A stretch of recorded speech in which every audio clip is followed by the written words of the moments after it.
오늘 말씀의 제목은 신앙의 트라우마입니다. 여러분, 트라우마라고 하는 말을 잘 알고 계시지요? 혹시 어떤 부분에 트라우마를 갖고 계시지는 않는가요? 트라우마라고 하는 것은 심리적으로 정서적으로 충격을 받을 만한 사건이나 경험을 통해서 받은 그런 상처나 손상을 이야기합니다. 이 트라우마는요, 개인적으로 감당하기 어려운 그런 분량이기 때문에 빨리 해결하거나 하지 않으면 심리적으로나 정서적으로나 굉장히 일상생활에 심각한 영향을 끼치고 또 장기적으로는 인격과 건강에 손상을 가져올 수 있는 문제입니다. 근데 우리가 지금 주목해 봐야 될 것이 있어요. 제목입니다. 신앙생활을 하면서도 트라우마가 생길 수 있을까에 대한 의문이 여러분 들지 않으세요? 목사가 이게 무슨 말이라고 이것과 이것을 끌어다 붙였을까? 라는 생각을 할 수도 있겠으나 오늘 본문을 보면 신앙생활을 하면서도 트라우마가 생길 수 있음을 우리가 베드로를 통해서 볼 수 있습니다. 신앙의 트라우마는 왜 생길까?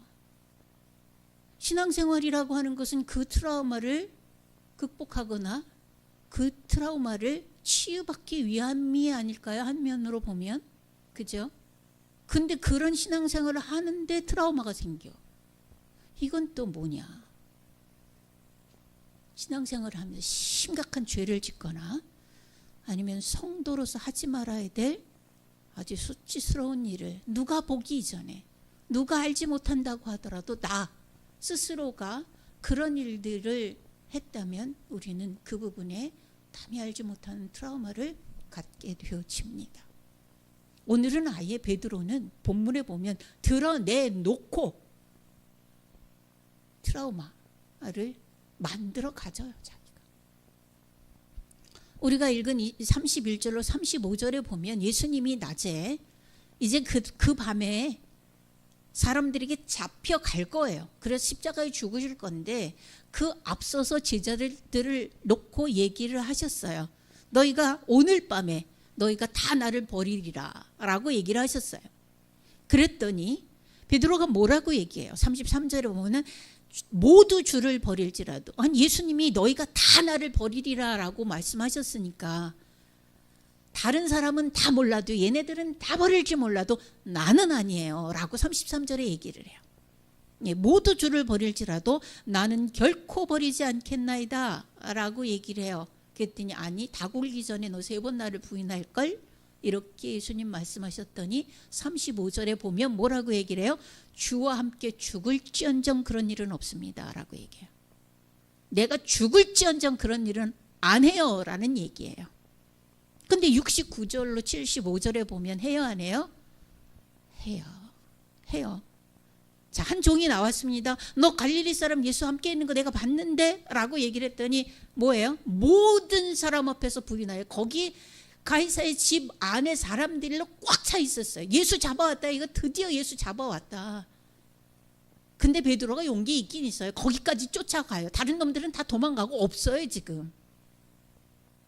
근데 베드로 거기까지 갔어요. 그런데 너도 예수랑 한패지? 그랬더니 그것도 무슨 군사가 장군이 와서 칼 들이밀면서 한 것도 아니고 한 지나던 종이 너?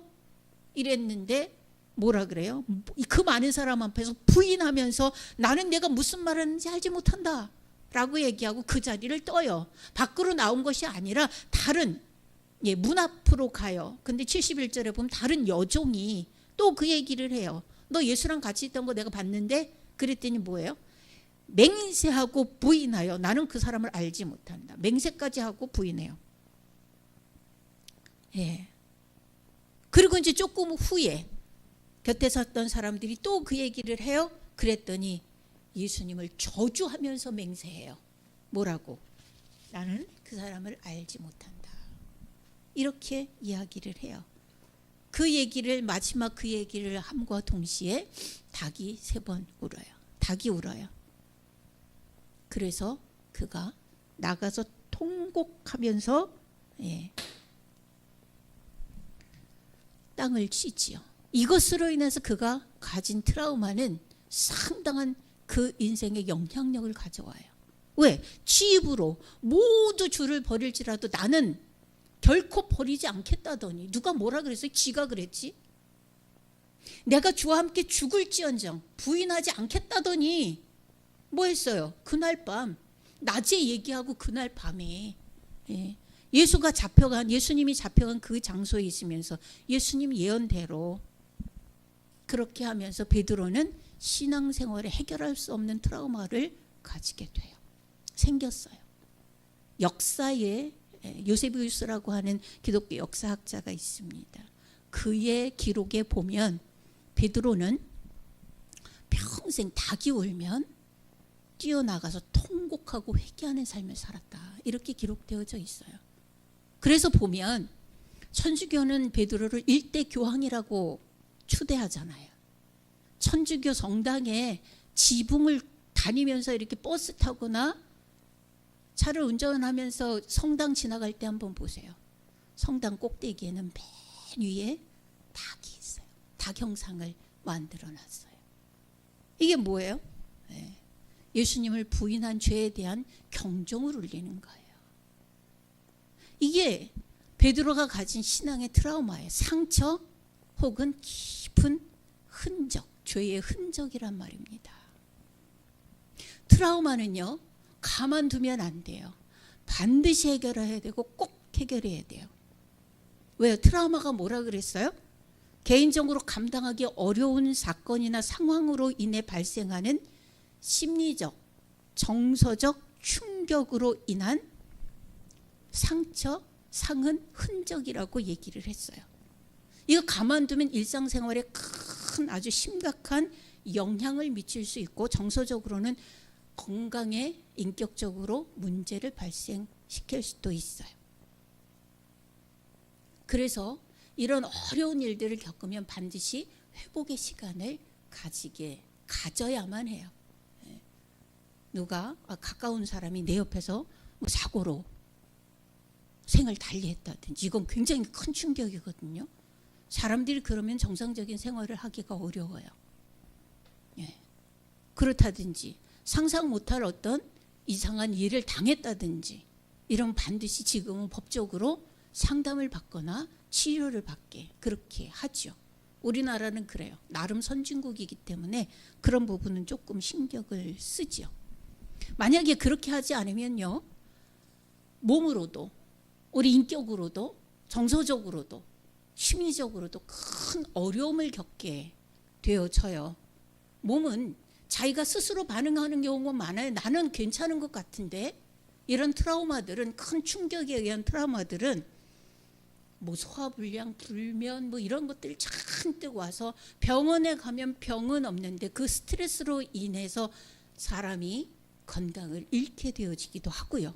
심리적으로는 불안, 우울, 공포, 분노 이런 것들이 생겨서 정신 건강을 해칠 수 있고 그러면 이제 행동으로 사람을 회피하게 되고 그리고 과잉 경계를 하게 되고 어떤 면에서는 충동적으로 분노하게 되고 이런 행동적인 증상을 유발할 수가 있어요.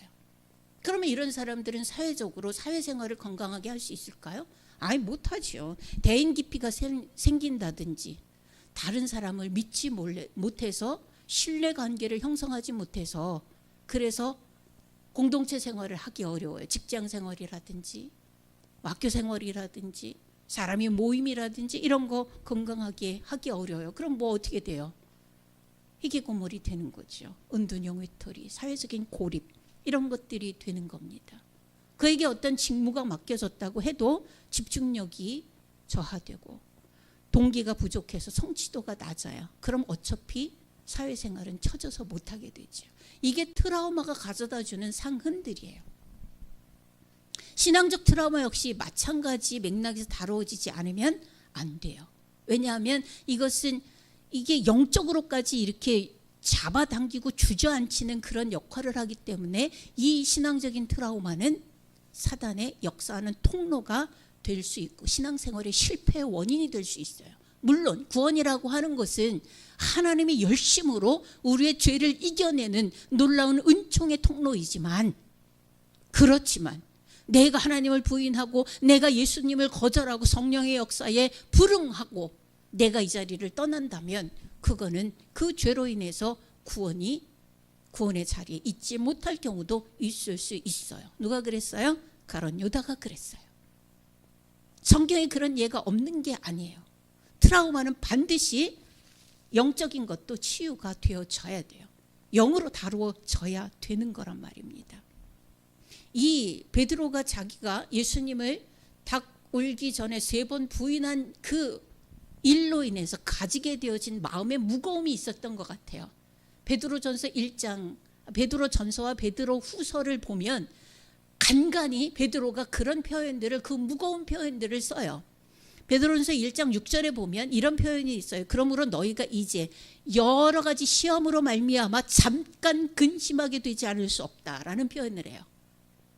그 여러 가지 시험이 자기를 근심하게 만드는 결과가 가져왔다라고 하는 얘기를 하는 거예요. 이게 베드로는 이걸 다 지나가서 사역을 하면서 마지막 단계에서 베드로가 장로들에게 보낸 편지에서 이런 이야기를 해요.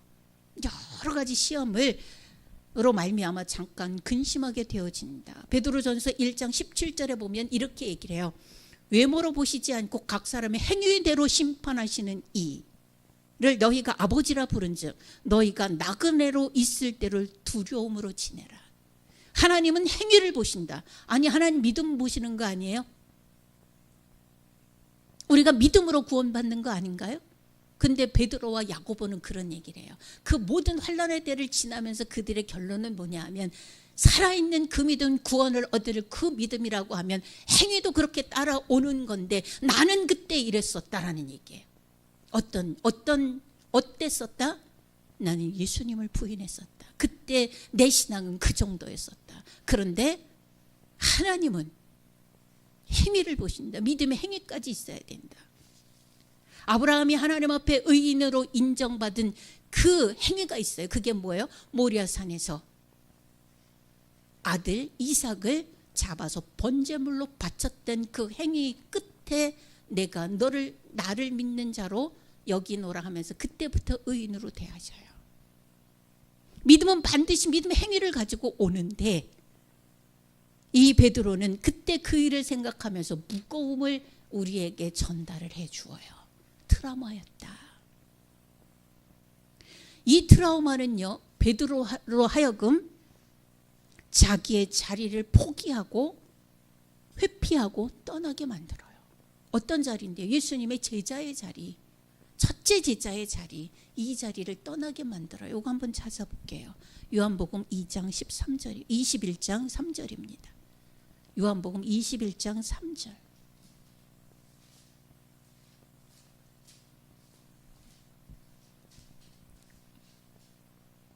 같이 읽습니다. 시작. 시몬 베드로가 나는 물고기 잡으러 가노라 하니 그들이 우리도 함께 가겠다 하고 나가서 배에 올랐으나 그날 밤에 아무것도 잡지 못하였더니. 아멘. 이때 베드로는 어떤 베드로였냐 하면, 물론 예수님이 잡히시던 그 밤에 3번 예수님을 모른다 부인한 그 트라우마를 가지고, 그리고 예수님의 부활도 경험한, 부활하신 예수님을 만나기도 한 그런 베드로예요. 근데 여전히 뭘 갖고 있어요? 그 죄의 상은 트라우마를 가지고 있어요. 그러니 그는 더 이상 그 자리에 있지 않아요. 있지 못해요. 그래서 나는 그냥 옛날 그대로 예수님 만나기 전에 했던 대로 나 물고기 잡으면서 살래. 그 돌아간 거예요. 물고기 잡으러. 그러니 예수님의 제자 중 대부분이 다 어부였잖아요. 베드로, 안드레, 야고보, 요한, 이 대표적인 4명의 대가들이 다 어부였다고요. 그러니 그들도 다 우리도 갈래. 그러고 7명이 주르륵 간 거예요.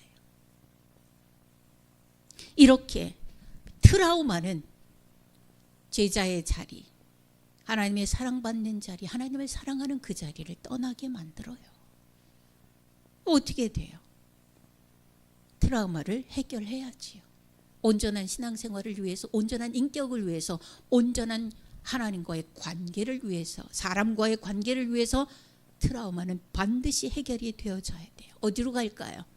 이런 신앙의 트라우마를 가지고 우리 어디로 가야 돼요? 요즘 사람들처럼 상담소에 갈까요? 아니면 정신과 치료를 받을까요? 가능해요? 신앙의 트라우마는 예수님이 손잡아 주셔야 돼요. 예수님이 손잡아 주셔야 돼요. 요한복음 지금 펴고 계시죠? 21장 7절 함께 읽습니다.